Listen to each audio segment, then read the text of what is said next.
Bonjour David Lemaire. Bonjour. Je suis Kevin Minassali, des Web Art Reporter des FFA. Et j'ai quelques questions à vous poser par rapport à votre nouveau film qui est bien Troisième Noce. J'y réponds avec plaisir. Je l'ai vu hier et je l'ai aimé et je suis passionné de cinéma. Et ma première question est celle-ci. Qu'est-ce qui vous a donné l'envie de devenir réalisateur de cinéma? Qu'est-ce qui m'a donné envie de devenir réalisateur de cinéma? Oui, exactement. C'est en fait, je voyais plein de choses dans ma vie personnelle qui a souvent été un peu agitée en termes amoureux, etc., etc. Ouais. Et je voyais plein de choses qui n'étaient jamais à l'écran, en fait. Je voyais toujours les mêmes conneries sur des personnages homosexuels qui étaient des colocataires un peu efféminés, sur des migrants qui étaient toujours tristes et avec plein de problèmes et qui n'avaient jamais droit à de l'amour, à rien. Sur toute une série de personnages qui en fait ne correspondaient pas à moi, à ce que je vivais. Enfin, je regardais des choses dans la vie et je me disais mais c'est maltraité au cinéma. Et puis à un moment je me suis dit bon il faut que j'y aille quoi, parce que moi si je le fais pas, si je le fais pas comme je le vois, personne d'autre ne va le faire. Donc ça a été un peu ça le déclencheur. Ok, d'accord, merci. Et puis depuis combien de temps êtes-vous dans le cinéma? Je suis aussi scénariste. Oui, scénariste. Donc du coup, en scénario, ça fait plutôt 15 ans. 15 ans. Et en réalisateur, j'ai commencé à faire mon premier court-métrage, c'était il y a 9 ans. Il y a 9 ans. Il y a 9 ans, et puis là j'ai fait 3 longs métrages après, donc voilà. Ok, c'est bien. Et comment avez-vous eu l'inspiration de ces films? Ça c'est pas compliqué parce que c'est en fait c'est l'adaptation d'un roman qui s'appelle Troisième Noce de Tom Lanois. Oui. Tom Lanois est un écrivain très très connu en Belgique, surtout du côté flamand. Okay. Et du coup j'ai lu le texte, j'ai trouvé ça très très très drôle, très très très juste. Oui. Et ça m'a beaucoup parlé parce que moi à un moment j'ai eu des enquêtes donc je me suis marié à un moment en américain. D'accord. Et la Belgique a soupçonné que je fasse un mariage blanc pour lui donner des papiers. Okay. Donc comme dans le film en fait j'ai eu les enquêtes de migration etc. Donc le roman raconte ça. Oui. Et quand j'ai lu le roman je me dis mais c'est incroyable parce qu'en fait c'est exactement comme ça que ça se passe. Donc ils sont venus chez moi par exemple regarder le lit, regarder le nombre de brosses à dents, enfin vraiment comme dans le film.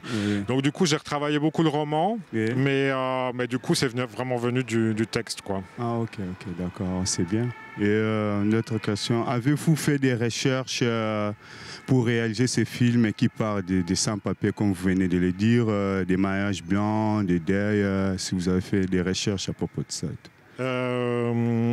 Oui, première chose, il y a des choses qui me sont arrivées, donc tout le parcours administratif et policier, évidemment, ça je le connaissais. Oui. Et pour la problématique des personnages sans papier, oui, je me suis documenté sur toute la trajectoire de la demande d'asile, de tout l'aspect juridique, mais en même temps c'est pas très fort.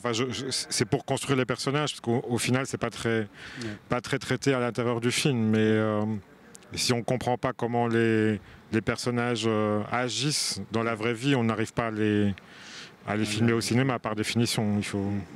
Il faut bien les connaître et donc il faut connaître toute une série de choses autour d'eux. Ouais. Ok, d'accord. Pourquoi avez-vous choisi Rachel Mwanja, Bouli Lénard et Virginie? Il y a 3 questions en une. Ouais. Alors Rachel Mwanza, Rachel Mwanza, en fait, je la connaissais. J'avais vu un film Rebelle qui s'appelle Rebelle, où elle a eu le prix d'interprétation féminine à Berlin. Oui. Et en fait, je l'avais vue à l'époque où je sortais mon premier film. Et je l'avais trouvé absolument incroyable, d'autant plus qu'elle sortait quand même de la rue, quoi. À 15 ans, à Kinshasa, elle est castée et puis elle fait ce film. Oui. Et du coup, j'avais eu un flash. Quand j'ai commencé à écrire Tamara, je pensais à elle. Et puis, je l'ai retrouvée parce qu'elle n'avait plus fait de cinéma depuis. Et puis, on a travaillé ensemble. Et puis voilà, donc ça a été tout un processus. Mais le désir était quand même là assez tôt, en fait, de travailler avec elle. Bouli Lanners, c'est grâce à mon producteur que je l'ai rencontré. Et puis, j'avais une version de scénario qui était beaucoup plus neutre. Et puis, lui, il me dit, mais ça m'intéresse, mais je joue un ours. Je veux faire un bear, tu vois. Alors, j'ai tout réécrit pour lui. Et Virginie Hoc, en fait, j'ai à un moment vécu avec quelqu'un qui n'arrêtait pas de regarder des sketchs sur YouTube et qui me réveillait la nuit en hurlant de rire et hurlait de rire sur le sketch La liste de courses de Virginie Hoc, où elle se fait la liste de courses. Est un sketch assez sexuel au final, hein, donc il faut le voir sur YouTube. Et en fait, en construisant le personnage de la flic, je me suis dit, mais en fait, elle pourrait faire un rôle sérieux.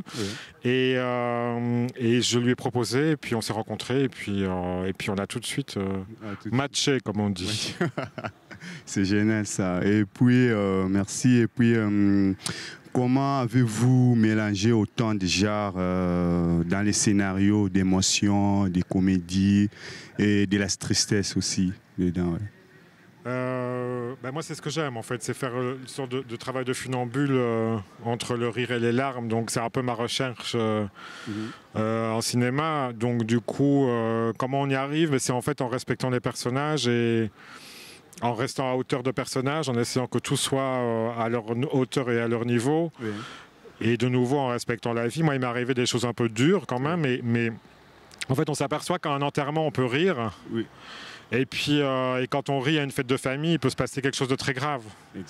Enfin, tout est beaucoup plus mêlé que ce qu'on peut voir en cinéma. Ou si vous regardez une comédie française au cinéma, tout est, excusez-moi pour le cinéma français, mais tout est édulcoré. Enfin, il y a quelque chose, quand on est dans une comédie, on est dans une comédie.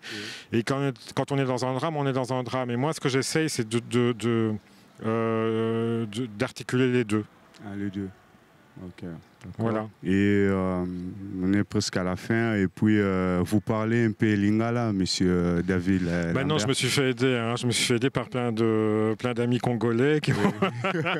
Par Eric Kabongo aussi, qui joue le rôle de Philippe. Oui, je l'ai vu aussi dans le film.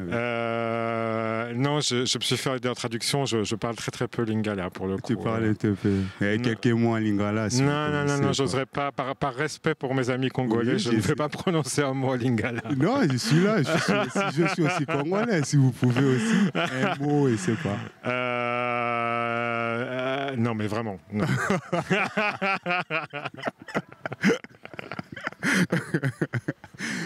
Je respecte trop votre langue. Oui. Ok, d'accord, monsieur David Lambert. Je vous remercie de m'avoir accordé votre temps. Je te souhaite un bon week-end. Merci à vous. D'accord. On est bon? Oui, on est bon. Ouais. Merci. Au revoir. Ouais. On est bon, on la refait ou pas? On va la refaire. C'est bon? Moi, je suis pas très convaincu. J'aimerais bien qu'on change de place, qu'on la refasse.